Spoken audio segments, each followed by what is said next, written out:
Wait کرنا پڑے. انسان کو بہت اسٹرانگ ہونا چاہیے. دیر ول بی ٹائم کہ شاید میرا دل بھر آئے گا. ہم جب بھی ہم سے کوئی جدا بھی ہوتا ہے تو ہم روتے کیوں ہیں؟ ہم اپنے دل کے غموں پہ، دل کے دکھوں پہ روتے ہیں. انسان سے بہت ساری کوتاہیاں ہوتی ہیں، کچھ چاہتے ہوئے کچھ نہ چاہتے ہوئے. اور میں نے 5ویں کلمے کا سہارا لیا کہ اللہ تعالیٰ تو جانتا ہے کہ میرے سے عمدن اور جان بوجھ کے کوئی غلطیاں ہوئیں. استغفر اللہ رب من کل ذنب اذنبتہ عمدن او خطان سرن او علانیہ. میں ان تمام سے تیری توبہ چاہتی ہوں. تو مگر وہی بات ہے نا کہ جب الٹیمیٹلی انسان کو یہ خیال آتا ہے کہ میرا ٹھکانہ بڑا عارضی ہے، مگر جب تک ہم دنیا میں ہم بھولے ہوئے ہیں. I feel myself very blessed today. ہمارے اسٹوڈیو میں تشریف لائیں ڈاکٹر فرحت ہاشمی صاحبہ. ڈاکٹر فرحت ہاشمی بہت بڑی شخصیت ہے، بہت بڑی اسکالر ہیں، مگر وہ کہتے ہیں نا کہ میں نے پھر اگین اپنی والدہ کا میں ذکر کروں گی، اللہ ان کو کروٹ کروٹ جنت نصیب کرے. امی جان کہا کرتی ہوتی ہیں کہ تم کسی اچھے کی محفل میں بیٹھو گے تو تم خوشبو لے کے اٹھو گے. اینڈ آئی بلیو سو کہ آج کی محفل میں تو وہ خوشبو لے کے اٹھوں گی. میرے ساتھ جتنے لسنر شامل ہیں، ہم آپ بھی کوئی اچھی بات سیکھیں گے، کیونکہ قرآن پاک میری زندگی کا لایا عمل ہے. میں نے آپ سے کہا کہ آج کے پروگرام میں ہمارے ٹیلی ویژن پہ ایک پروگرام، ایک ڈاکیومنٹری میں آپ کے ساتھ ایک ویڈیو شیئر کرنی ہے. گیری ویلز اس شخص کا نام ہے، اور وہ قرآن پاک کے بارے میں کیا کہتے ہیں. یعنی جس شخص نے جب تک قرآن پاک نہیں پڑھا تھا، دنیا کی کتابیں اس نے لکھی، دنیا کی کتابوں کو اس نے پڑھا، مگر جب تک اس کو نے قرآن پاک کو نہیں پڑھا تھا تو ہی ڈڈ ناٹ نو واٹ قرآن پاک مینس. مگر جب اس نے قرآن پاک کو پڑھا، he still Christian, orthodox Christian, he still Christian, but the way he explains Quran پاک، شاید ہم مسلمان بھی اس طرح سے اس کو ایکسپلین نہیں کرتے. کیونکہ ہم میں سے اکثر لوگ جب قرآن پاک کو پڑھتے ہیں تو ہم صرف عربی پڑھتے چلے جاتے ہیں. نماز کے لیے بھی کھڑے ہوتے ہیں تو ثنا پڑھنے کے بعد الحمدللہ رب العالمین الرحمن الرحیم، we don't know what we are seeing. مثال کے طور پہ رکوع میں جا کے کہتے ہیں سمع اللہ لمن حمد ربنا لک الحمد. یعنی یہ لفظ تو میں نے کہہ دیا، مگر جب اس کا مجھے مطلب ہی نہیں پتا تو میرا دل اس کے ساتھ گواہی کیسے دے گا. ڈاکٹر فرحت ہاشمی صاحب میرے اسٹوڈیو میں موجود ہیں. میں تھوڑا سا کسی تعارف کی محتاج نہیں ہوں. مجھے یقین ہے کہ اس تھوڑے سے عرصے میں اور آپ اس خوشبو کو حاصل ضرور کر پائیں گے. ڈاکٹر صاحبہ اسلامک اسکالر ہیں، پریچر ہیں، مسلم، ظاہر ہے she is a very renowned person. Pakistan سے آپ کا تعلق ہے. پی ایچ ڈی کی آپ نے ڈگری حاصل کی اسلامک اسٹڈیز میں یونیورسٹی آف گلاسکو سے. آپ نے یہ اب میں نے پوچھنا ہے، یونیورسٹی آف گلاسکو سے اسلامک اسٹڈیز میں پی ایچ ڈی کی بات کرتے ہیں ابھی ان سے. اینڈ یہ لیکچر تھیں، ایسوسیٹ پروفیسر تھیں ایٹ دا فیکلٹی آف ایک انٹرنیشنل اسلامک یونیورسٹی اسلام آباد سے، اور انہوں نے الہدا کا سنگ بنیاد رکھا، انٹرنیشنل ویلفیئر فاؤنڈیشن 1994 میں.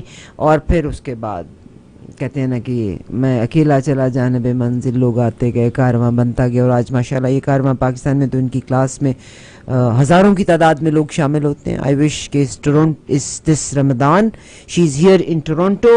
اور آپ سے درخواست ہے کہ آپ ضرور، خواتین سے میں خاص طور پہ کہتی ہوں، spare 2 hours, be part and parcel. Al-Huda is 5671 McAdam Avenue. It's in Mississauga. Matheson and I believe so Highway 10 کا intersection. Matheson and Kennedy. Matheson and Kennedy کا انٹرسیکشن ہے. آپ کا نمبر اسکرین پہ آپ کو لکھا ہوا آگے نظر آتا رہے گا الہدا اکیڈمی کا، وچ از 9056242030. ڈاکٹر صاحبہ السلام علیکم. وعلیکم السلام ورحمۃ اللہ وبرکاتہ. آپ کا بے انتہا شکریہ کہ آپ نے اپنی مصروفیت پہ سے ٹائم نکالا.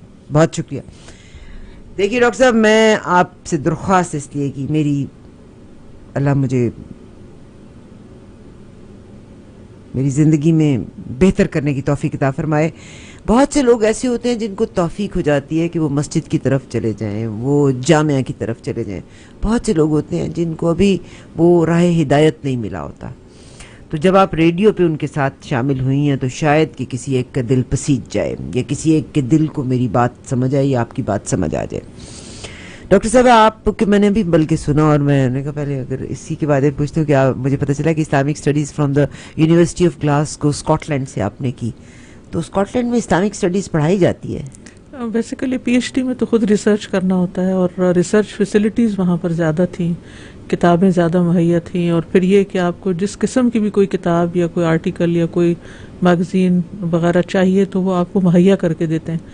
بدقسمتی سے ہمارے جو اسلامی ممالک ہیں ان میں یہ فیسلٹیز موجود نہیں ہیں، تو اس وجہ سے مجھے گورنمنٹ کی طرف سے اسکالرشپ آفر ہوا تھا، ماسٹرز میں نے ٹاپ کیا تھا فیکلٹی میں، تو اس کے لیے میرے پاس آپشن تھی کہ میں کسی بھی اچھی جگہ پر جا کر مزید ریسرچ کا کام کر سکوں۔ ماشاءاللہ ڈاکٹر صاحب، تو گلاسکو یونیورسٹی کا انتخاب ایک دفعہ پھر سے آپ کا بہت شکریہ، اور آپ سے زیادہ شکریہ میری بہت پیاری بہن مبین قریشی، اور میں آپ تمام لسنرز سے، تمام ہمارے جو ویورز ہیں ان سے ریکویسٹ کرنا چاہتی ہوں، اپنی خواتین سے، بلکہ میں تمام مردوں کو یہ ریکویسٹ کرنا چاہتی ہوں کہ آپ اپنے گھر میں جا کے اپنے بچوں کو، اپنی بیٹیوں کو، اپنی بیگم کو یہ 2 hours they must spare these 2 hours from 21st of April onwards and یہ لیکچرز کو۔ ڈاکٹر صاحب، جب ہم دور قرآن کی بات کرتے ہیں تو واٹ از دور قرآن، یعنی آپ نے کیا سکھانا ہے؟ دور قرآن بیسیکلی نبی صلی اللہ علیہ وسلم کا طریقہ یہ تھا کہ جتنا بھی قرآن نازل ہو چکا ہوتا تھا وہ ہر رمضان میں جبریل علیہ السلام کے ساتھ ہر رات میں اس کی دہرائی کیا کرتے تھے۔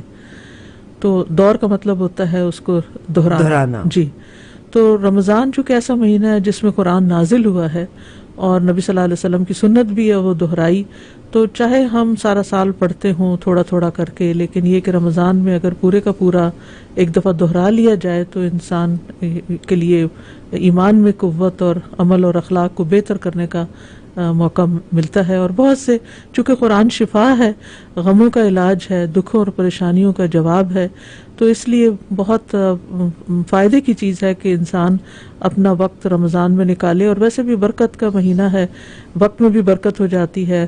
پھر یہ کہ رات کو تراویح میں بھی انسان کو اللہ تعالیٰ توفیق دیتا ہے، یا قیام کے وقت سننے کا، تو اگر دن کو دہرایا ہوا ہو تو رات کے وقت وہ اس کا لطف کئی گنا زیادہ بڑھ جاتا ہے۔ تو ڈاکٹر صاحب، ایک اور بڑا عجیب سا سوال پوچھنا ہے۔ میں تو بہت کمزور انسان ہوں، مگر میں نے اکثر، ہم نے سنا، مجھے آپ نے بھی سنا ہوگا کہ جو چیز ہم رات کو کرتے کرتے سو جائیں تو اکثر خواب بھی ویسے آیا کرتے ہوتے ہیں، تو مجھے لگتا ہے آپ کی تو ہر رات سوتے میں بھی ویسے گزرتی ہوگی۔ یہ تو میرا خیال ہے سبھی کے ساتھ ہوتا ہے کہ انسان دن بھر میں جو کچھ سوچتا ہے اس کو رات کو انٹرنلائز بھی کرتا ہے اور اس کو ایک طرح سے خوابوں میں انالائز بھی کرتا ہے۔ تو میں بلکہ بھی پچھلے دنوں ایک سورہ یاد کر رہی تھی، تو میری دن رات میں سارا دن میں میرا وہی صورتحال چلتی رہتی تھی، تو ماجد بھائی میں سوئی بھی اٹھی تو میں پریکٹیکلی وہ یاد کر رہی تھی، اور مجھے آخری جو خواب، مطلب جو میری جس حالت میں اٹھی تو میں بڑی خوش تھی کہ مجھے وہ یاد ہو گئی، اور واقعی اس خواب میں تو میں نے اس کو یاد کر لیا تھا، صبح اٹھی تو وہیں کھڑی ہوئی تھی جہاں تک میں نے یاد کی۔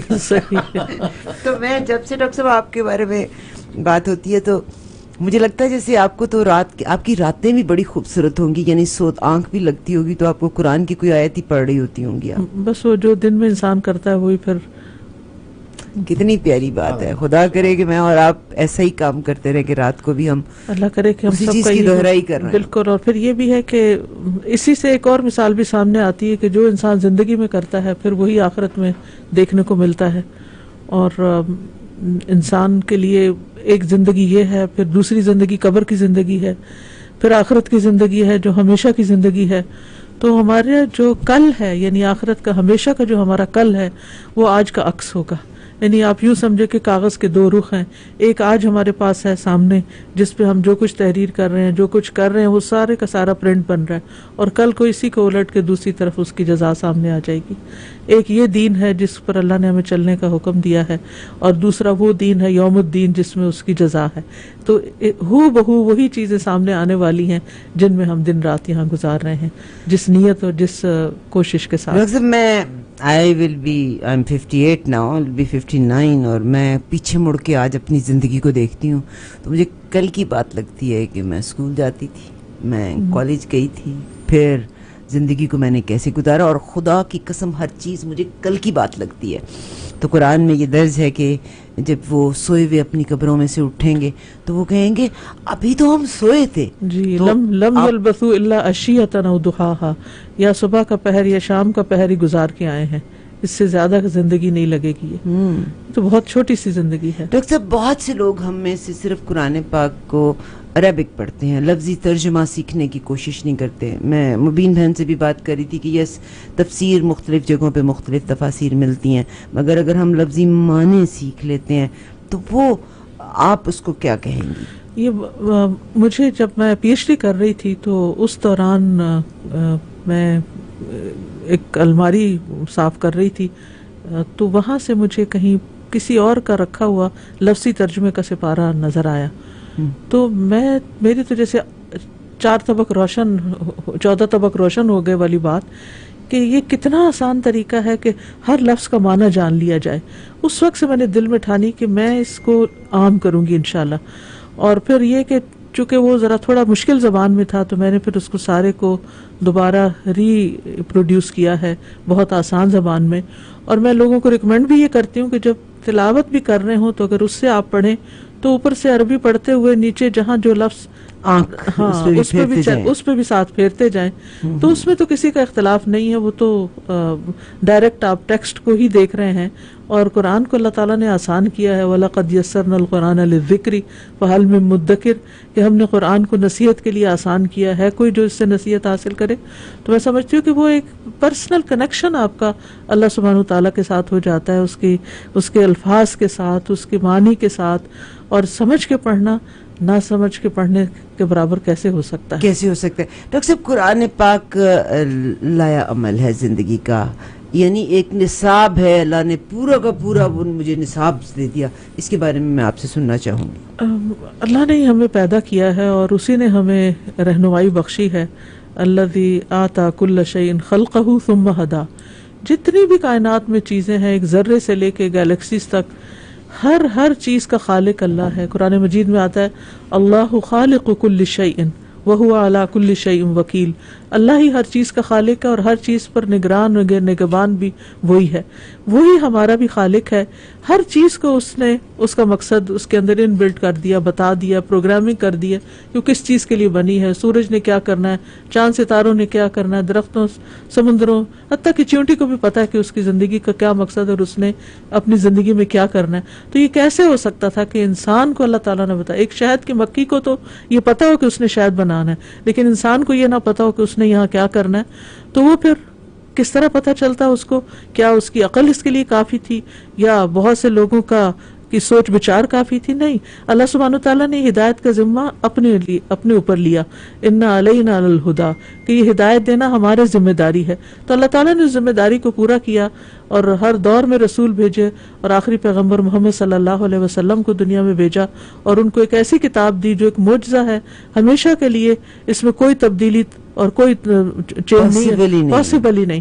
اور یہ ہمارے لیے گائیڈ بک کے طور پر دی کہ اس میں زندگی گزارنے کا, چاہے وہ اخلاق ہو, چاہے وہ معاملات ہوں, چاہے وہ عبادات ہوں, چاہے وہ دنیا کے بارے میں معاشرتی معاملات ہوں, چاہے وہ آخرت ہو, ان ساری چیزوں کے بارے میں ہمیں بہترین رہنمائی دی.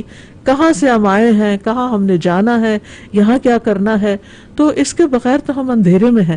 تو اس لیے کوئی بھی ہو, مسلم ہو, نان مسلم ہو, یہ کتاب سب کے لیے ہے. ھذا بیان للناس, یہ تمام انسانوں کے لیے ایک ہدایت کا بیان ہے.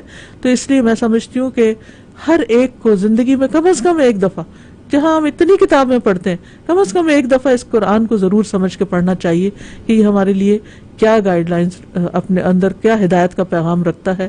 اور میں گارنٹی کے ساتھ یہ بات کہتی ہوں, پوری شیورٹی کے ساتھ, کہ اس کو پڑھ کر آپ کا دل بدل جائے گا. یہ دلوں کو بدلنے والی کتاب ہے. میرا دل بدل دے, جی مگر اس کے لیے آپ کو کوشش کرنا ہوگی. جی کوشش کرنا, وہ تو شرط ہے. ڈاکٹر صاحب نے ایک بڑی اچھی بات کی, عبادات اور اخلاقات کی بات کی. لوگ ڈاکٹر صاحب عبادات کی طرف چلے جاتے ہیں, اخلاقات کو چھوڑ دیتے ہیں. اس کے متعلق کیا کہیں؟ جی یہ تو نبی صلی اللہ علیہ وسلم کے اخلاق کے بارے میں کسی نے سوال کیا تھا حضرت عائشہ سے, تو انہوں نے کہا تھا کانا خلقہ القرآن, کہ آپ کا اخلاق قرآن ہے.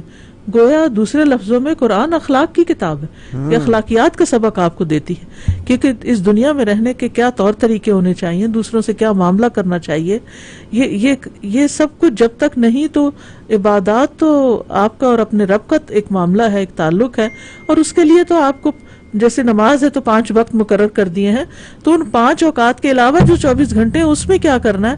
اگر انسان اس سے لا علم ہے، بے خبر ہے، جاہل ہے، تو وہ پھر اللہ کے حکم پر عمل تو نہیں کر رہا نا، یعنی صرف عبادت کا حکم تو نہیں ہے. اور یہ اخلاق بھی عبادت ہی کا ایک حصہ ہے. عبادت کی 2 شکلیں ہیں، ایک فارمل اور انفارمل.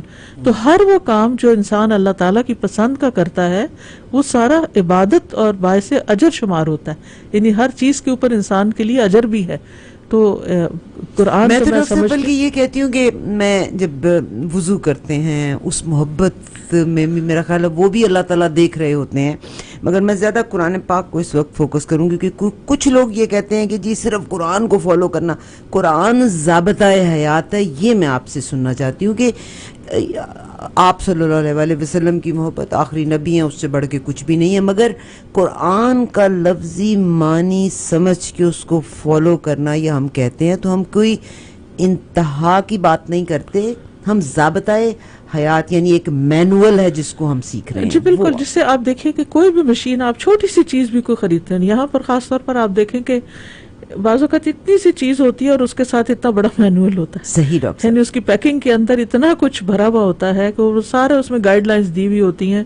تو یہ کیسے ہو سکتا ہے کہ انسان سے بڑھ کر تو کوئی مشین کمپلیکس ہے ہی نہیں کہ جس میں صرف اس کے گوشت پوستی نہیں، اس کے خیالات، اس کے جذبات، اس کے سوچیں اور ارادے اور اس کا جو سب کچھ ہے، تو اس سب کو تو رہنمائی چاہیے. Coordination of the body, what a coordination of the body. بالکل. تو یہ کیسے ہو سکتا ہے کہ اس کے لیے کوئی مینول نہ ہو اور اس کے لیے کوئی گائیڈ لائن نہ ہو؟ تو اس لیے بہت ضروری ہے کہ انسان براہ راست اللہ تعالیٰ سے رہنمائی لے.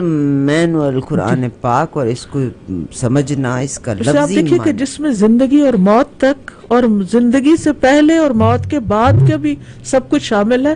اس سے زیادہ کمپریہنسو کتاب کون سی ہو سکتی ہے جو آپ کو ان تمام چیزوں کو، یعنی جب سے انسانیت کا آغاز ہوا ہے اور جب اختتام ہوگا اس وقت تک کے بیچ میں جو کچھ ہے وہ سب کچھ اس کتاب نے کور کیا ہے. تو اس لیے بہت ضروری ہے کہ اس کو پڑھا جائے اور سمجھا جائے. ڈاکٹر صاحبہ کہ یہ قرآن پاک کے دور 21 اپریل سے شروع نے، ڈاکٹر صاحب اس سے پہلے بھی کبھی آپ نے رمضان کینیڈا میں گزارا؟ جی میں نے 2004 میں گزارا تھا. اچھا. اسنا ماسک میں اس وقت میں نے کیا تھا دورہ قرآن. جی سر. اس کے بعد 2010 میں کیا. اچھا. تو اس دفعہ پھر بہت ریکویسٹ آئی کہ میں یہاں 10 سال کے بعد، اور ہم ٹورنٹو کے ہر شخص سے کہتے ہیں کہ آپ اپنی فیملیز کو، اپنی بچیوں کو بھجوائیے. اور یہ آن لائن بھی جائے گا انشاءاللہ، تو جو لوگ نہ بھی حاضر ہو سکیں تو اچھا، جو لوگ نہ بھی حاضر ہو سکیں وہ جی. بات خواتین کے لیے تو وہاں پر انتظام ہے، لیکن یہ کہ مرد حضرات اگر سننا چاہیں تو الہدا لائیو اپلیکیشن ہے ایک، جس پہ اسی طرح فیس بک پہ، یوٹیوب پہ ساتھ ساتھ ڈائریکٹ یہ جا رہا ہوگا. تو یہ لائیو ہے جی، یہ لائیو جا رہا ہوگا ساتھ ساتھ. جی آپ کی ایپ کیا ہے؟ الہدا لائیو. اچھا، الہدا لائیو. جی الہدا لائیو. اور فیس بک ہے ڈاکٹر فرحت ہاشمی. فرحت ہاشمی جی کسی تعارف کے. جی یوٹیوب فرحت ہاشمی چینل ہے میرا، اس کے تھرو یہ ساتھ لائیو جس وقت میں پڑھا رہی ہوں گی تو ساتھ ساتھ یہ آن لائن جا رہا ہوگا. اور آپ لیٹر آن بھی پڑھ سکتے ہیں. There are many working women جو اگر وہ کام کر رہی ہیں تو وہ رات ہوتے رہیں گے، یہ ریپلیز ہوتے رہیں گے اس پہ. صحیح. ڈاکٹر صاحبہ یہ اس سیٹرڈے کو بھی آپ کا ایک پروگرام ہے، اور یہ میڈویل اسلامک سینٹر میں، میڈویل ٹاؤن سینٹر میں جو مسیساگا میں ہے، 2:30 بجے سے 4:30. دس کمنگ سیٹرڈے کو یہ پروگرام ہوگا 2:30 سے 4 بجے ویسٹ چرچ سینٹر پہ، 6945 میڈویل ٹاؤن سینٹر. ایک بھائی نے ایک سوال کیا، اور بھائی میں آپ کو ایک بات بتاؤں اگین، اور میں تمام بھائیوں کو یہ ریکویسٹ کرتی ہوں کہ اگر آپ کے بیٹیاں ہیں نا، دنیاوی تعلیم ضرور دلوائیں. اس دنیاوی تعلیم کے بغیر دنیا میں کچھ بھی نہیں ہے. امریکہ لیڈ کر رہا ہے، تعلیم ہے جو لیڈ کروا رہی ہے، مگر ہمارے بچوں میں ٹیلنٹ ہے. دین کی سمجھ ہونا بہت ضروری ہے. آئی ایم 58 ٹوڈے، اینڈ جب میری والدہ نے مجھ کو لفظی ترجمے کے لیے بھیجا تھا، I was just a student. وہ نہیں ہوتی بریک ایک آیا کرتی ہوتی ہے. So I think it was 77 FSC کی یا میٹرک کی بریک کے بعد میں نے وہ جو گجرات سے باجیاں آیا کرتی تھی، ہم نے ان سے قرآن پاک سیکھا تھا ترجمے سے. بہت خوبصورت کلاسز ہوا کرتی تھی، تب نیا نیا رواج آیا تھا. تو میں تمام بھائیوں سے کہتی ہوں کہ اگر آپ کی بیٹیاں ہیں تو آپ یہ 2 آورز اسپیئر کروائیے اور اس کلاس میں ضرور بھیجیے. ایٹ لیسٹ لفظی ترجمہ سیکھنے سے وہ میری طرح سے اپنی عمر کے آخری حصے میں بھی ہوں گے تو وہ صدقہ جاریہ ہوگا، کیونکہ وہ ہمیشہ جب بھی قرآن پاک کی کوئی سطر پڑھیں گی تو بے اختیار آپ کے پیار میں آپ کے لیے دعا ضرور نکلے گی. اب اپنی بیٹیوں کو یہ جو ہماری بنیادی دستاویز ہے اس کے معنی ضرور سکھائیے. یہ میری آپ تمام لوگوں سے ریکویسٹ ہے. ڈاکٹر صاحب ایک بھائی تو وہ امی جان کہا کرتی ہوتی تھی جو بات تمہارے کان میں پڑ گئی اس کو فالو کرنا بہت ضروری ہے. اور اب آپ نے جو سوال پوچھا ہے اس کے بعد میں ٹربل میں ہوں. انہوں نے کہا السلام علیکم، ڈاکٹر صاحبہ سے پردے کے بارے میں کویسچن کیجیے گا کہ پردہ کیسا ہونا چاہیے. دیکھیے اللہ سبحانہ تعالیٰ نے جتنی بھی چیزیں پیدا کی ہیں ان کے لیے ان کے حسب حال ایک یعنی پردے کا اہتمام کیا ہے. میں دیکھتی ہوں کہ جیسے فروٹس ہیں صحیح، تو ان کے اندر اتنی خوبصورتی نہیں جتنی ان کے باہر ان کے جو بھی اللہ نے ان کے اوپر کور ڈالا ہے. پرندے ہیں، جانور ہیں، کسی کو کھال دیا، کسی کو بال دیے، کسی کو پر دیا ہے. تو اسی طرح اور وہ ان کے لیے پرماننٹ ہے. لیکن انسان کو چوائس دی ہے کہ وہ اپنے آپ کو ڈھانکے، اپنے سطر کو ڈھانکے، اپنی زینت کو ڈھانکے، اور اس میں اس کو چوائس بھی دی ہے، گرمی سردی کا لحاظ بھی رکھا ہے. تو یہ ایک مسلمان عورت کی ایک پہچان بھی ہے اور اس کے لیے ایک عزت اور شرف کا مقام بھی ہے. میری بہت پیاری بیٹی Ambreen, you are watching in UK. I love you بیٹا. When you will come to Toronto I take you to doctor Farhat Hashmi. میری بہت پیاری کزن ہے. She is also one of the pioneers with you under your umbrella پاری in Karachi. اور اس کے بعد پاری آپا بھی بالکل، پاری بھابھی بھی بالکل، انہوں نے الہدا کو فالو کیا. امبرین جانو once you will come here I will make you meet doctor صاحبہ. ڈاکٹر صاحبہ پردے کے لحاظ سے آپ نے بات کی. میں یہ جو عورت کیونکہ اللہ نے اس کو خاص بھی بنایا، مرد کو کنٹرول بھی نہیں ہے میرا خیال ہے، اس لیے بھی پردہ کرنا ضروری ہے. جسم کا پردہ، اپنی سطر ڈھانپنا. اور اللہ نے عورت کو جتنا ڈیلیگیٹ بنایا ہے ان جگہوں کو کور کرنا تاکہ کسی آدمی کے لیے وہ اٹریکشن کا باعث نہ بن سکے. بالکل. بہرحال ڈاکٹر صاحب، بھائی آپ نے مجھے ٹربل میں ڈال دیا یہ سوال پوچھوا کے. ڈاکٹر صاحبہ قرآن کے بارے میں اور کوئی ہمیں بات بتائیے جو جس سے بعض اوقات قائل کرنا بہت مشکل ہوتا ہے، اچھی چیز کی ترویج بہت مشکل ہوتی ہے. اس پہ اگر آپ کچھ کہہ دیں. آپ دیکھیے کہ قرآن کی ابتدائی جہاں سے ہوتی ہے اللہ تعالیٰ وہیں پر ہی فرماتے ہیں ذالک الکتاب لا ریب فیہ، کوئی شک نہیں، ھدی للمتقین. یہ کتاب جس میں کوئی شک ہی نہیں، ہر شک کو شبہ سے پاک ہے، یہ اللہ سے ڈرنے والوں کی ہدایت کے لیے آئی ہے. پھر آپ دیکھیے کہ اللہ سبحانہ تعالیٰ اس کتاب کے بھیجنے کا مقصد بتاتے ہیں. کتاب انزلناہ الیک مبارک لیدبروا آیاتہ ولیتذکر اولو الالباب. یہ کتاب جو ہم نے آپ کی طرف اتاری ہے یہ بڑی مبارک کتاب ہے. یعنی اس سے زندگی میں برکتیں آتی ہیں، اس میں رزق میں برکتیں آتی ہیں، اس سے اللہ کی رحمتیں نازل ہوتی ہیں. لیکن آنے کا مقصد کیا ہے، یعنی کیوں بھیجی گئی ہے؟ تاکہ لوگ اس کی آیات میں غور و فکر کریں اور تاکہ عقل مند لوگ اس سے نصیحت پکڑیں. تو یہ اس کا مقصد ہی یہی ہے. لیکن افسوس یہ کہ ہم نے اس کو صرف ایک ثواب کے لیے یا صرف برکت کے لیے، یہ تو ہمیں بہت کچھ دینے کے لیے آئی ہے، لیکن ہم نے اس کو یا تو اپنی پیٹھ پیچھے رکھ دیا، مصروف ہو گئے، یا یہ ہے کہ پڑھا بھی تو کبھی کبھار پڑھ لیا، یا کبھی کوئی فوت ہو گیا تو پڑھ لیا، کبھی کوئی کسی خوشی کے موقع پر ختم کر لیا. لیکن جو اس کا اصل مقصد تھا وہ ہم نے بھلا دیا. تو اللہ تعالیٰ فرماتے ہیں قل بفضل اللہ وبرحمتہ فبذلک فلیفرحوا ھو خیر مما یجمعون. کہہ دیجئے کہ اللہ کے فضل اور اس کی رحمت پر انہیں چاہیے کہ خوش ہو جائیں. یہ قرآن ہر اس چیز سے بہتر ہے جسے لوگ جمع کر رہے ہیں. یعنی دنیا میں انسان اپنے لیے بہت کچھ اکٹھا کرتا ہے، لیکن یہ اس سے بھی زیادہ بہتر اور واحد ایک چیز ہے جس کے ذریعے انسان کے آخرت میں بھی درجات بلند ہوں گے کہ ہر آیت کے بدلے ایک ایک درجہ بلند ہوتا چلا جائے گا.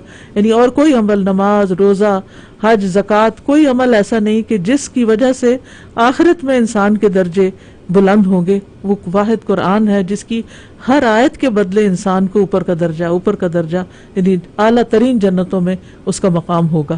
تو یہ کوئی معمولی فضل نہیں ہے اور یہ کوئی معمولی نعمت نہیں ہے. اور صرف پڑھنے کا بھی ثواب ہے. جی پڑھنے کا بھی ثواب ہے, لیکن اس کے ہر حرف کے پیچھے 10 نیکیوں کا بتایا گیا ہے. لیکن اگر انسان غور و فکر کرتا ہے تو وہ ثواب اس غور و فکر کے اعتبار سے کئی گنا زیادہ بڑھ جاتا ہے. جی غور و فکر. ایک میں سوال کروں گا, میں نے کئی دفعہ یہاں پر ریڈیو پہ اس کی بات چیت بھی کی ہے, لوگ اس کو اتنا امپورٹنس نہیں دیتے. صلاۃ التہجد, جی ہم فرض تو نہیں ہے وہ, تو اس لیے اس پہ ہم زیادہ توجہ نہیں دیتے. ذرا صلاۃ التہجد کی امپورٹنس بتا دیں, اہمیت بتا دیں. اللہ سبحانہ وتعالیٰ ہر رات یعنی رات کے آخری حصے میں بندوں کو پکارتے ہیں کہ ہے کوئی جو مجھ سے مانگے تو میں اسے عطا کروں, ہے کوئی جو مجھ سے بخشش مانگے تو میں اسے بخش دوں. اور نبی صلی اللہ علیہ وسلم نے فرمایا کہ فرض نمازوں کے بعد سب سے افضل نماز جو ہے یہ تہجد کی نماز ہے. اور انسان بہت سے لوگ اللہ سے محبت کا دعویٰ کرتے ہیں, لیکن اللہ سے محبت کو آپ کیسے پروو کریں گے, کیسے ثابت کریں گے جب اس کے لیے کوئی قربانی کریں گے؟ تو ہم اپنی روزمرہ زندگی میں اپنی نیند کو اپنے لیے بہت ہمارے لیے پیاری ہوتی ہے, تو جو اللہ سے محبت کرتا ہے وہ اللہ کے لیے اپنی نیند قربان کرتا ہے, اور وہ عام لوگوں کے مقابلے میں پہلے اٹھتا ہے اور اللہ سے مخاطب ہوتا ہے. اور نبی صلی اللہ علیہ وسلم تہجد میں قرآن کا جو بڑا حصہ ہے اسی میں ہی پڑھا کرتے تھے. تو دن کے پڑھنے سے زیادہ افضل ہے رات کی تلاوت. ہاں جی ہاں. اچھا ڈاکٹر صاحب, یہ میری بہت پیاری ایک بیٹی ہے سمینا, اینڈ شی چاہے وہ اپنی فرض نماز کبھی مس نہیں کرتی. انہوں نے مجھے ابھی سوال کیا ہے اور اس نے کہا ہے کہ which is the most authentic simple English translation of the Quran, not Roman English or simple English, Roman English یا صحیح انٹرنیشنل جو ہے یہ خاتون نے ترجمہ کیا ہے, ہم اپنے سینٹر میں یہی استعمال کرتے ہیں. بہت سمپل, بہت آسان. اور آپ کے پاس وہ قرآن پاک ہے؟ جی ہے, بالکل ہے. I'll get one for her. اور میں نا آپ سے میں وہی قرآن پاک ڈیفینیٹلی لوں گی. No, I'll get it for you, Samina, I'll get it for you. اور اس میں یہ کہ جی انگلش میں ہے اور اردو کا بھی لفظی ترجمے کا ہمارا جو ہے وہ اویلیبل ہے. اردو میں بھی آپ کا میں نے وہ تو آن لائن بھی ہے. جی ہاں, I have seen that on line. آپ کے کوئی انگلش میں لیکچرز ہیں ڈاکٹر صاحبہ؟ میری تیمیہ زبیر کے ہیں جو بیٹی ہیں میری, ان کا پورا فہم القرآن ہے انگلش میں, اور کئی جگہ پر انہوں نے ٹاکس دی ہیں. اچھا, کیونکہ ہمارے یہاں کی بچیاں اکثر جی ہاں اردو میں ذرا ان کو مشکل ہوتی ہے. جی جی, اور خاص طور سے ان کا بھی پیرالل ہوگا آڈیو سے ان کا. اچھا, یہ ویلکم رمضان تھرسڈے 18 اپریل سے شروع کر رہی ہیں تہنیہ زبیر. تیمیہ کا کیا مطلب ہوتا ہے؟ صحرائی لڑکی. کیونکہ آپ مجھے پتہ ہے کوئی چیز بھی معنی کے بغیر نہیں ہے. یہ اصل میں ایک بہت بڑے امام تھے جن کی دادی جو تھی وہ بڑی نیک عورت تھی, جس کے نام پر پھر پوری نسل چلی. ان کا نام تیمیہ تھا, تو ان کی نسل میں کئی اسکالرز پیدا ہوئے, تو آپ نے وہاں میں نے اس کی نسبت سے رکھا تھا. تیمیہ زبیر جو ہے وہ ریکارڈنگ کے ذریعے پڑھاتی ہیں. سسٹرز کے لیے انگریزی میں ہے translation, brief explanation and practical tips. What do you mean by practical tips? یعنی کہ ڈے ٹو ڈے لائف کے جو پرابلمز ہوتے ہیں ان کا پھر سولوشن قرآن سے ان کو ریلیٹ کر کے کہ یہ آیت ہے, اس سے کیا ملتا ہے, کیا اس سے سبق حاصل ہوتا ہے. تو صحیح. 7 days a week ان کی کلاسز ہوتی ہیں, آپ ان کو بھی جوائن کیجیے. اسٹارٹنگ آن ٹیوزڈے April 23 سے ان کی بھی صبح 11 بجے سے لے کے 1:15 بجے تک 2.25 گھنٹے کی ان کی کلاس ہوگی. ویلکم رمضان کا یہ پروگرام ہے الہدا انسٹیٹیوٹ 90562420305671 میکیڈم ایونیو پہ. ڈاکٹر صاحب, نماز بھی ہم پڑھتے ہیں, یعنی قرآن کا لفظی وہی میرا خیال ہے ایک گنے چنے الفاظ ہیں, پھر دہرائی ہے ان کی. کتنا مشکل ہے ایک عام آدمی کو اگر کہیں کہ لفظی ترجمے سے قرآن پاک سیکھنا؟ اگر آپ دیکھیے کہ جن کو اردو آتی ہے نا جی, ان کے لیے بالکل مشکل نہیں ہے. اچھا, کیونکہ 70% الفاظ اردو کے ان کی اوریجن عربی ہے. جی, وہ اتنی سملیرٹیز ہیں کہ تھوڑا سا غور کرنے سے بھی انسان کو سمجھ آنے لگتی ہے. اور اس کے لیے یہ ہے کہ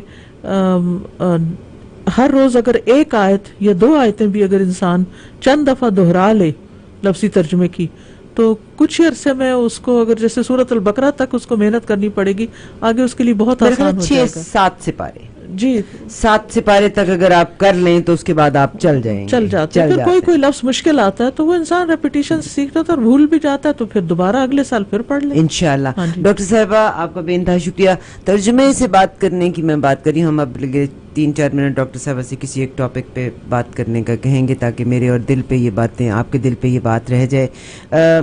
نماز بھی جب ہم پڑھتے ہیں، بہت سے لوگ آپ سب لوگ مجھ سے بہتر ہیں، every body is better than می. اللہ تعالیٰ آپ تمام کے صدقے میری بھی ہدایت کی توفیق مجھے بھی دے. آپ تمام مجھ سے بہتر ہیں، مگر اٹس اے کوسچن کہ بعض اوقات بعض لوگ نماز پڑھتے ہیں تو اس کا لفظی ترجمے کے ساتھ نہیں، یعنی پڑھنا شروع کیا اور وہ ایک پڑھتے چلے گئے.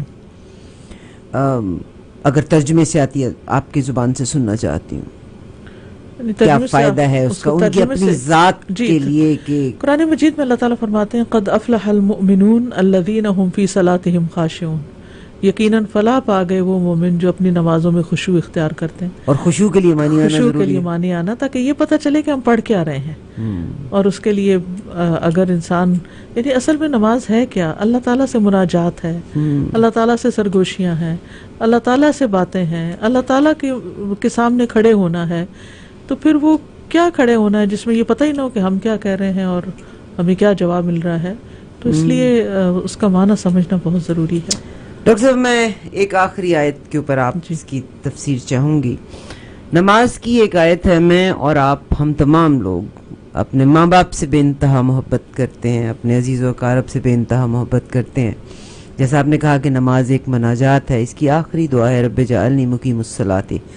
اور اس کے بارے میں اگر من ذریاتی ربنا تقبل دعا ربنا اغفر لی ولوالدی وللمؤمنین، آپ سے میں اس کی تفسیر چاہتی ہوں. یہ حضرت ابراہیم علیہ السلام کی دعا تھی. جیسا کہ آپ جانتے ہیں کہ ابراہیم علیہ السلام نے حضرت اسماعیل اور حضرت ہاجرہ کو مکہ کی بے آب و گیا وادی میں چھوڑا تھا، اور پھر کچھ عرصے کے بعد جب دوبارہ ملنے کے لیے گئے، اسماعیل علیہ السلام بڑے ہو چکے تھے، تو اللہ سبحانہ تعالیٰ نے ان کو حکم دیا کہ بیٹے کو ذبح کر دو، اور انہوں نے اس کے پیروی میں، اللہ تعالیٰ کے حکم کی پیروی میں ان کو ذبح کرنے کا ارادہ بھی کر لیا. تو اللہ تعالیٰ نے اس کے بدلے میں ایک مینڈا دیا اور وہ قربان ہو گیا، اور اللہ نے آپ کی نیت قبول کر لی. تو پھر اس کے بعد اللہ تعالیٰ نے ایک اور حکم دیا کہ اس جگہ پر میرا گھر بناؤ. تو پھر اسماعیل علیہ السلام بڑے ہو چکے تھے، ابراہیم علیہ السلام اور اسماعیل علیہ السلام نے گھر بنایا جس کو ہم بیت اللہ کہتے ہیں، اللہ کا گھر، خانہ کعبہ شریف. تو اس گھر کے تعمیر اور اس کے بعد وہاں پر نماز قائم کرنے کا حکم دیا گیا. تو اس پر حضرت ابراہیم علیہ السلام نے وہاں پھر کئی دعائیں کی تھی. وہ دعاؤں کی قبولیت کا مقام ہے. تو اس میں انہوں نے دعا کی تھی رب جعلنی مقیم الصلاۃ، اللہ مجھے نماز پر پابند کر دے. یعنی ابراہیم علیہ السلام جن کی زندگی قربانیوں سے بھری، جنہوں نے بیٹے تک کو قربان کرنے کے لیے اللہ کے حکم کے آگے سر تسلیم خم کر دیا، وہ اپنے بارے میں بھی دعا مانگ رہے ہیں کہ یا اللہ مجھے اس پر استقامت عطا کر. کیونکہ انسان کا دل ہے نا، اور یہ ان کے لیے تو نہیں، ہم لوگوں کے لیے ایک نمونہ ہے کہ اگر اتنے اللہ کے دوست ابراہیم علیہ السلام کو اللہ تعالیٰ نے اپنا دوست کہا ہے، کہ اگر اللہ کے دوست یہ بات کر رہے ہیں کہ اللہ مجھے نماز کا پابند کر دے، مجھے نماز قائم کرنے والا بنا، تو پھر باقی سب کے لیے کیا حکم ہے. یعنی ہم کہتے ہیں نا کہ وہ فلاں اتنا پہنچا ہوا ہے کہ اس کو اب نمازوں کی ضرورت نہیں، تو ابراہیم علیہ السلام سے آگے کون پہنچا ہوا ہوگا کہ وہ نماز چھوڑ دیں. تو کہتے ہیں رب جعلنی مقیم الصلاۃ ومن ذریتی، اور میری اولاد میں سے بھی. کیونکہ جو چیز انسان اپنے لیے پسند کرتا ہے سب سے پہلے وہ اپنی اولاد کے لیے پسند کرتا ہے. تو اگر کسی کو نماز سے محبت اور نماز کا مقصد اس کو پتا اور فائدہ پتا ہو تو یہ ہو نہیں سکتا کہ پھر وہ اپنی اولاد کی فکر نہ کرے. تو رب جعلنی مقیم الصلاۃ ومن ذریتی ربنا وتقبل دعا. اور پھر یہ کہ اللہ دعائیں قبول فرما. اور دعاؤں میں کیا ہے؟ ربنا اغفر لی، اللہ مجھے بخش دے، ولی والدیہ، میرے والدین کو بخش دے. کیونکہ اولاد کے علاوہ انسان کو سب سے زیادہ جس سے محبت ہوتی ہے وہ ماں باپ ہوتے ہیں. اور خصوصاً ماں باپ جب دنیا سے چلے جاتے ہیں تو ان کو ہم اور کوئی تحفہ نہیں دے سکتے سوائے اس کے کہ ہم ان کے لیے بہترین دعائیں کریں یا کچھ صدقہ خیرات کریں. تو ربنا اغفر لی ولی والدیہ وللمؤمنین، اور پھر یہ کہ سارے مومنوں کا ہم پہ حق ہے کہ سب کے لیے دعا کریں. یوم یقوم الحساب، جس دن قیامت کا دن قائم ہوگا، اس دن سب سے زیادہ انسان کو جس چیز کی فکر ہوگی وہ یہ کہ اللہ مجھے بخش دے. تو اس بخشش کی دعا کرے. اتنی کمپریہنسو جامع دعا ہے جس میں والدین، جس میں اولاد، جس میں سارے مومنوں کے لیے اور خود اپنے لیے بھی، یعنی اپنے لیے بھی دعا کی، اولاد کے لیے کی، والدین کے لیے کی اور سارے مومنوں کے لیے کی.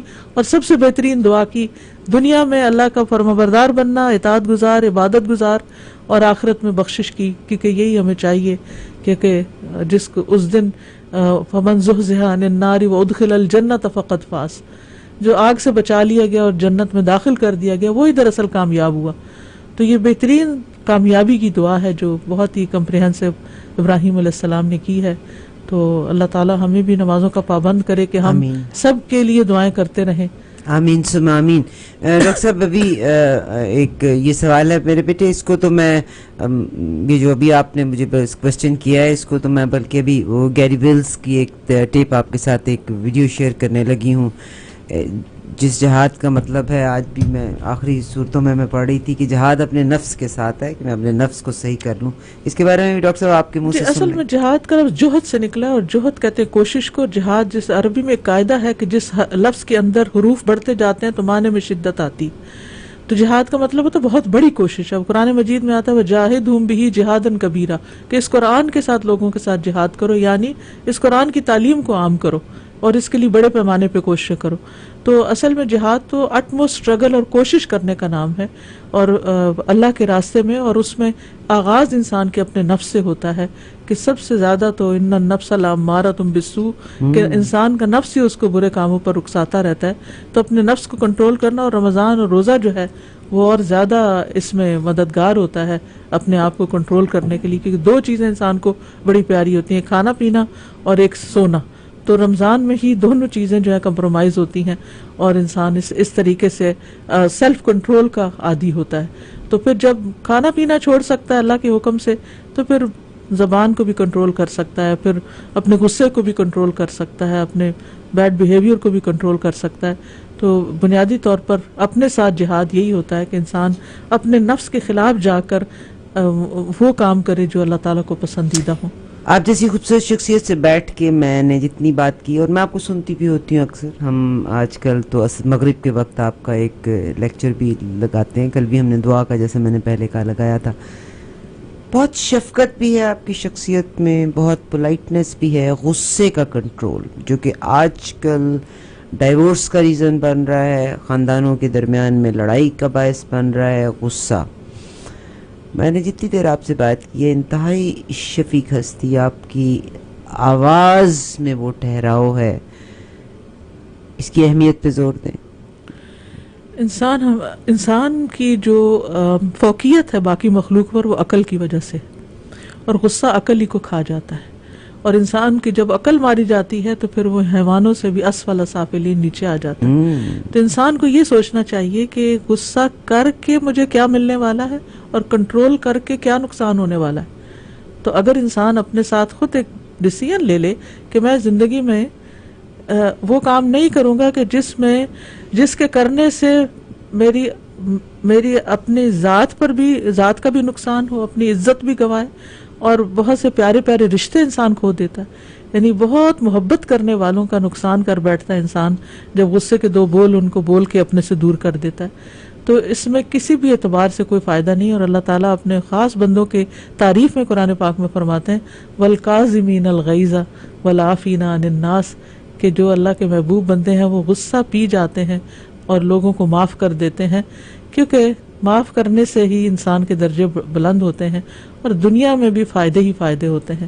تو غصہ بظاہر یوں لگتا ہے جیسے کڑوی گولی کھا رہے ہیں، لیکن اس کے بعد شفا بہت حاصل ہوتی ہے.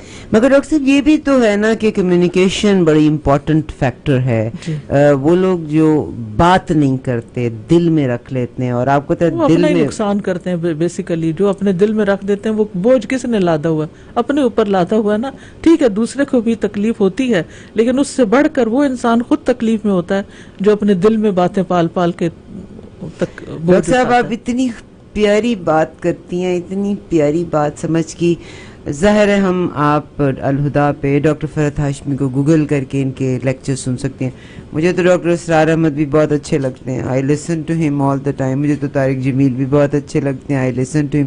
مجھے تو جنید جمشید, اللہ تعالیٰ ان کو کروٹ کروٹ جنت نصیب کرے, مجھے تو وہ بھی بڑے اچھے لگتے ہیں کہ جس سے بھی میں اچھی بات سیکھوں اور میں اس کو سمجھ کے ساتھ اپنی زندگی پہ امپلیمنٹ کر سکوں. آمین ثم آمین. اللہ تعالیٰ میں عمل کی توفیق عطا فرمائے. میری صرف آپ سے درخواست اتنی ہے ڈاکٹر صاحب, بہت سے لوگ آپ کے پاس آپ کی جامعہ پہ پہنچیں گے, بہت سے لوگ آپ کو گوگل کر کے بھی سن لیں گے, مگر بہت سے لوگ ایسے ہیں نا, وہ جیسے اللہ کہتے ہیں اہدنا الصراط المستقیم صراط الذین انعمت علیہم, یعنی وہ تو اللہ نے ان کو راستہ دے دیا, مگر بہت سے ہیں جو بھی اس پہ نہیں آئے. میری آپ سے ریکویسٹ ہے کہ ریڈیو کے راستے ان کو اپنا تھوڑا پیغام کبھی کبھی دے دیا کریں. ٹھیک, انشاءاللہ. آئی look forward. Doctor Farhat Hashmi صاحبہ, ان کا یہ پروگرام, میری ریکویسٹ ہے آپ سے, please line up your self, اور اگر آپ باپ ہیں تو اپنی بچیوں کو ضرور بھیجیے. میں آپ کو چھوٹی سی مثال دیتی ہوں, آپ every day you listen to me, کہ میں اپنی امی کو کسی نہ کسی بات پہ یاد کرتی ہوں کہ میری ماں نے صرف یہ اچھا ایک بہت بڑا کام کیا تھا میری زندگی میں, جو قیامت جب مرتے دم تک میرے ساتھ رہے گا, کہ مجھے ترجمے سے قرآن پاک سکھانے کی کوشش کی تھی. میں آپ تمام لوگوں سے ریکویسٹ کرتی ہوں, قرآن پاک میری لائف کا مینول ہے, کتاب ہدایت کی کتاب ہے. اپنی بیٹیوں کو خاص طور پہ, بیٹوں کو بھی, بیٹیوں کو بھی, اور ایک ماں اگر سیکھ جائے تو ایک پوری قوم سیکھ سکتی ہے. میری آپ سے درخواست ہے کہ اپنی بیٹیوں کو ضرور لفظی معنی قرآن پاک کا سکھائیے, یہ میری آپ سے درخواست ہے. الہدا کے یہ پروگرامز ہیں جو کہ 21 اپریل سے شروع ہونے جا رہے ہیں. دور قرآن کے یہ پروگرام ہے 5671 میکیڈم روڈ ان مسیساگا. وہ کہتے ہیں نا, بندہ جب گلٹی ہوتا ہے تو کانشیس تو ہر ایک کا زندہ ہوتا ہے نا. وی ڈو مسٹیکس, اور اللہ کے سامنے بھی ہماری کوشش ہوتی ہے کہ ہم آنسوؤں سے اپنی ان مسٹیکس کو دھو سکیں. جاتے جاتے ڈاکٹر صاحب پیغام دیجیے ہمیں کچھ. رمضان آ رہا ہے تو آنے سے پہلے اس کی پلاننگ کیجیے, تیاری کیجیے, اس کو ویلکم کیجیے, اور اس طرح رمضان گزرے کہ پچھلے سارے رمضانوں سے بہتر ہو, اور اللہ نہ معلوم یہ میرا آخری رمضان ہو, نہ معلوم. بالکل, اللہ سبحانہ وتعالیٰ جو بھی کریں قبول فرمائے. بہت شکریہ آپ کا, بہت اچھا لگا آپ کے ساتھ بیٹھ کر. بہت شکریہ ڈاکٹر صاحب, جزاک اللہ خیر. ہم ایک حمد کی طرف آپ کو لے کے چلتے ہیں. 2 پیغام پھر حمد.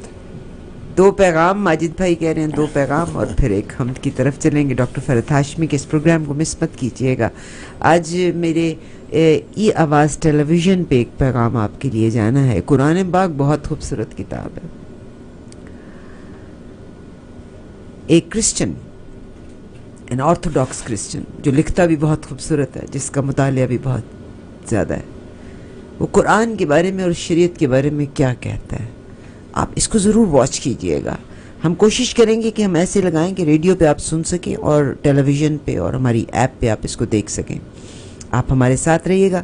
ہمارے 2 sponsors, welcome back.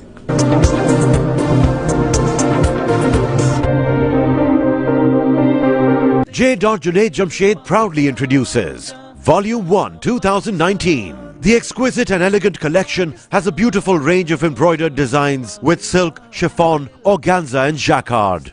Available in stores and online. Are you self-employed and having trouble getting a mortgage? Bank declined your mortgage? Are you in high interest credit card debts? Is your bad credit stopping you to get mortgage? Do you need emergency mortgage? Only one answer for all these questions. Call Harry Thorne, principal broker of Majestic Mortgage. For Majestic service, call Majestic Mortgage. Your best interest is guaranteed. 647-228-1000.